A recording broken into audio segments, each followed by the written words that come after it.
Ministro Interior declara tinang nesse halotan recrutamento do membro FOM PNTL quase atos hato atos neng. Ministro Interior Francisco da Costa Guterres hato informação neba jornalista Sira. Foi em halo audiência público da Comissão B e a Parlamento Nacional, quinta né.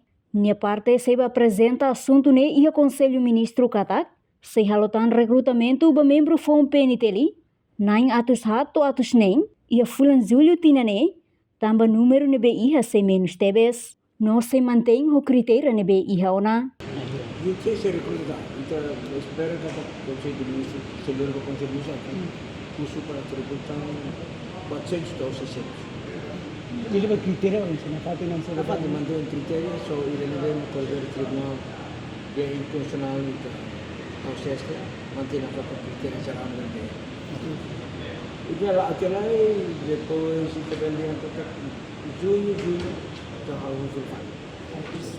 Enquanto o presidente da Comissão B nebe trata assunto defesa no segurança, Domingos Augusto Decker declara apoia total decisão a halotan recrutamento do membro FOM Polícia, também membro Polícia nebe dedão ne ia sem menos. Sim, a minha parte é nessa comissão que trata assunto refere, nebe responsabiliza a área refere, a minha apoio, sem reserva. E a minha mostra recomenda, reforça na FATI, bolo atenção na FATI, forra na FATI, para o Ministério, o Comando, a acelerar o recrutamento, para razão também. Primeiro, recurso humano da PNTL menos. Segundo, o membro PNTL para com a idade. Balam horas temporal, não balam horas permanentes.